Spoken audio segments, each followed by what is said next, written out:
रीना एक मध्यम परिवार की लड़की थी, लेकिन उसकी भाभी शिवानी एक बड़े घर की बेटी।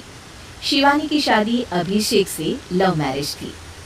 अरे भाभी, ये कितना अच्छा सूट पहना है आपने। काश ऐसा मैं भी पहन पाती। अरे क्यों नहीं रीना, वैसे भी तुम्हारा और मेरा नाम तो एक ही है, जब मन करे पहन लेना। भाभी, आपको आपके पापा ने कितने अच्छे कपड़े गहने दिए हैं। मैं उनकी इकलौती बेटी जो हूँ। बेटी तो मैं भी इकलौती हूँ, लेकिन क्या करे, पापा है नहीं। पता नहीं कैसे होगी मेरी शादी। तभी वहाँ शिवानी की सास आ जाती है। अरे क्यों नहीं करेगा भाई तेरी शादी धूमधाम से, आखिर जिम्मेदारी है तो उसकी। और वो दिन भी आ जाता है जब रीना की शादी तय हो जाती है। अभिषेक, क्या हुआ? आप इतने परेशान तो कभी नहीं दिखे। कोई बात है तो बताइए मुझे।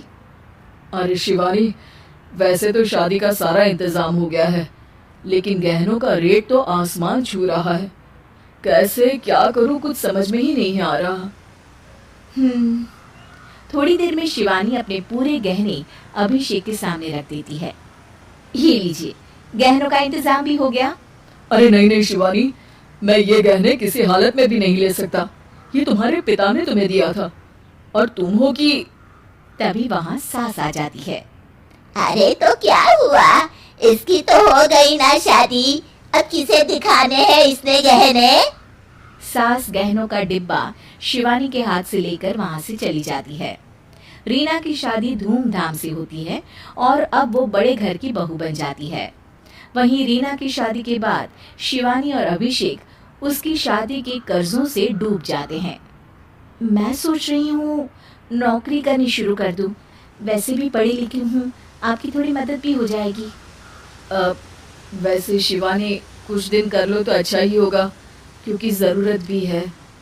अब शिवानी भी नौकरी करने लगती है और घर खर्चे में अभिषेक का हाथ बटाती है।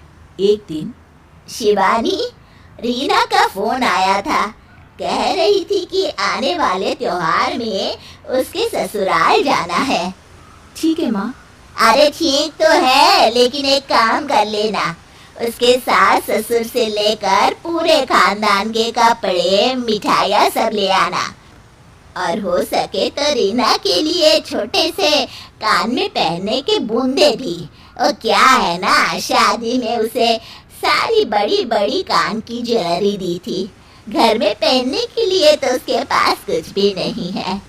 शिवानी सोच में पड़ जाती है कि वो क्या करे, क्योंकि कर्जों और घर के खर्चों के बाद तो पैसे बचते ही नहीं थे। शिवानी फिर अपने पिता को फोन करती है और उनसे पैसे मांगती है।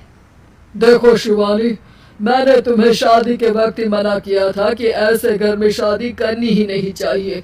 अरे अभिषेक को शर्म आनी चाहिए जो ससुराल से पैसे मंगवा रहा है। शिवानी को पिता की बात पर गुस्सा आ जाता है। आप मेरे पिताजी हैं और मैं परेशान थी इसलिए आपसे मदद की उम्मीद की पापा। अभिषेक को तो पता भी नहीं है कि मैंने आपसे पैसे मांगे हैं। शिवानी सोचती है कि वो अभिषेक से बात करे, लेकिन फिर उसे लगता है कि वो टेंशन ले लेगा।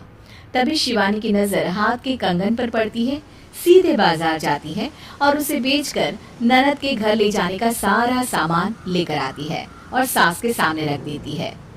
हाँ ठीक है, लेकिन फल थोड़े और अच्छी क्वालिटी के होने चाहिए थे। शिवानी कुछ नहीं कहती, वहां से चली जाती है।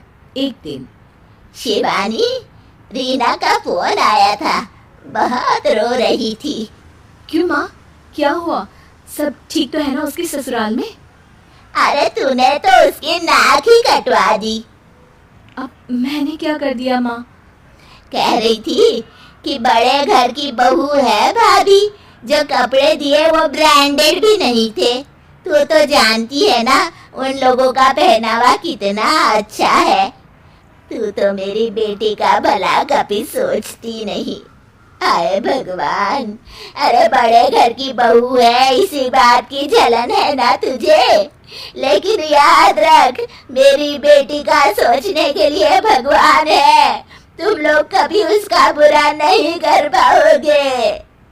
अब शिवानी के मन में सवाल था कि क्या ईश्वर सिर्फ रीना के साथ है उसके साथ नहीं, लेकिन उसे सुकून था कि वो अभिषेक के साथ उसकी जिम्मेदारियों को निभाने में बराबरी की हकदार है। शिवानी वहां से चली जाती है। वो सास से कुछ नहीं कहती, क्योंकि अमीर घर की बहू बनकर रीना को भले ही सुकून ना हो, लेकिन गरीब घर की बहू बनकर शिवानी खुश है, क्योंकि खुशी पैसों से नहीं परिस्थितियों पर निर्भर करती है।